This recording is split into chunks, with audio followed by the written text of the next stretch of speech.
ओम नमः शिवाय। हरे कृष्णा।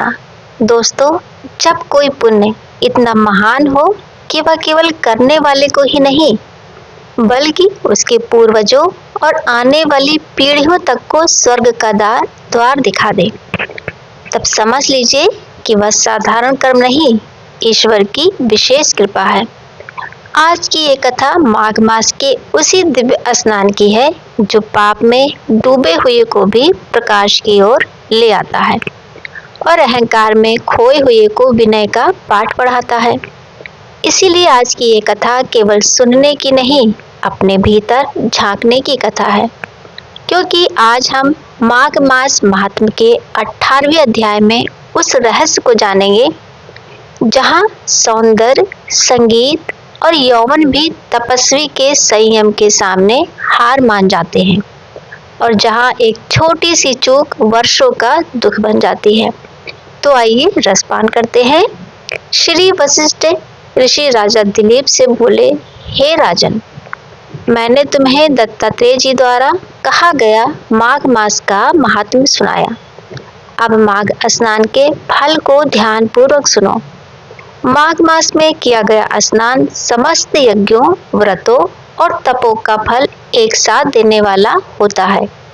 जो मनुष्य इस मास में प्रातः सूर्योदय के समय नदी, सरोवर या तीर्थ में स्नान करता है, वह स्वयं तो स्वर्ग को प्राप्त होता ही है, साथ ही उसके माता पिता और 7 पीढ़ियों तक के कुल का भी उद्धार हो जाता है। हे परम तप, माघ मास में स्नान करने से दुराचारी, कुकर्मी और पापी से पापी मनुष्य भी निर्मल हो जाता है। जो इस मास में भगवान हरि का पूजन करता है और पापों के समूह से मुक्त होकर भगवान के समान दिव्य शरीर को प्राप्त करता है। यहाँ तक कि जो आलसवश या अनजाने में भी माघ स्नान कर ले, उसके भी समस्त पाप नष्ट हो जाते हैं। जैसे एक बार गंधर्व कन्याएं श्राप के कारण भयंकर कष्ट भोग रही थी, परंतु माघ स्नान के प्रभाव से मुक्त हो गई। यह सुनकर राजा दिलीप विनम्रता से बोले, गुरुदेव, वे कन्याएं कौन थी? उन्हें श्राप कैसे मिला? किस ऋषि के वचन से वे मुक्त हुई और उन्होंने कहाँ स्नान किया? कृपा कर विस्तार से ये कथा सुनाइए। वशिष्ठ जी बोले, हे राजन, जैसे अरण्य से अग्नि उत्पन्न होती है, वैसे ही यह कथा धर्म में विवेक और सदाचार को जन्म देती है। तो सुनो। गंधर्व सुकुमार संगीत की पुत्री विमोहिनी सुशीला की कन्या सुब्रा, स्वर देवी की पुत्री चंद्रकांता, सप्रभा की पुत्री चंद्रिका और एक अन्य दिव्य कन्या, ये पांचों समान आयु की, चंद्रमा के समान कांतिमान और अप्सराओं में श्रेष्ठ थीं।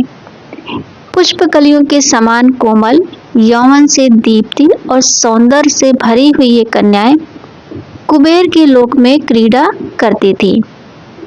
एक बार कौतूहलवश माघ मास में ये एक वन से दूसरे वन में विचरण करती हुई मंदिर से पुष्प तोड़कर गौरी पूजन के लिए एक सरोवर पर पहुंची। वहां स्नान कर शुद्ध वस्त्र धारण कर मौन रहकर मिट्टी की गौरी बनाकर चंदन, कपूर, कुमकुम और कमलों से विधिवत पूजा किया। तत्पश्चात तालबद्ध नृत्य और मधुर गान आरंभ किया। उसी समय आच्छोद नामक श्रेष्ठ तीर्थ में वेद निधि मुनि के पुत्र अग्निप ऋषि स्नान हेतु आए। वह युवा ऋषि सौंदर्य, तेज और संयम का साकार रूप था। कमल समान नेत्र, विशाल वक्ष, मृग चर्म धारण किए हुए, शिखा और दंड सहित उसे देखकर वे पांचों कन्याएं मोहित हो गईं। कामदेव का प्रभाव उनके चित्त पर छा गया और वे आपस में कहने लगी, ये कौन है? क्या ये कोई देव है, सिद्ध है या हमारे लिए ही ब्रह्मा द्वारा भेजा गया वर? ऋषिपुत्र ने जब उनके वचन सुने तो उसका हृदय विचलित हो उठा। वह मन ही मन विचार करने लगा, जब बड़े बड़े देवता और योगी भी स्त्री मोह में पड़ सकते हैं, तब साधारण मनुष्य का क्या कहना? जब तक बुद्धि और नीति जागृत है, तभी तक धर्म की रक्षा संभव है। ये सोचकर वह योग बल से तत्काल अंतर्धान हो गया। ऋषि के अदृश्य होते ही वे कन्याएं विरह की अग्नि में जलने लगी, विलाप करने लगी, हे कांत, हमें छोड़कर कहाँ चले गए? क्या हमें केवल विरह में जलाने के लिए ही बनाया गया था? इसी मोह और असंयम के कारण उन्हें आगे चलकर श्राप भोगना पड़ा, परंतु अंततः माघ स्नान और तप के प्रभाव से वे मुक्त हुई। जैसे मैल से भरा वस्त्र गंगा जल से शुद्ध हो जाता है, वैसे ही उनका अंतःकरण भी शुद्ध हुआ।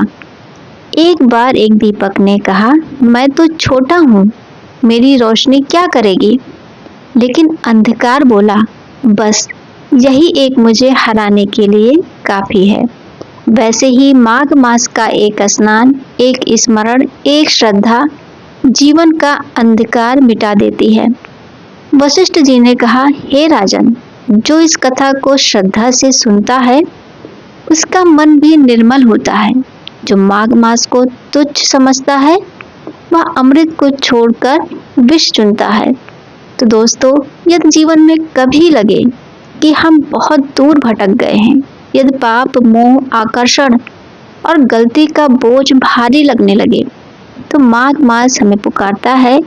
ये अध्याय हमें यही सिखाता है, संयम ही सबसे बड़ा आभूषण है। सौंदर्य क्षणिक है, धर्म शाश्वत, और ईश्वर का द्वार कभी बंद नहीं होता। तो दोस्तों, यदि कथा ने आपके मन को छुआ हो तो कमेंट में जय माघ मास अवश्य लिखें। इस कथा को आगे बढ़ाएं, क्योंकि शायद आपकी शेयर की हुई कथा किसी और के जीवन का अंधकार मिटा दे। जय श्री हरि, जय त्रिवेणी। तो फिर मिलते हैं अगले वीडियो में, तब तक के लिए जय श्री कृष्णा दोस्तों।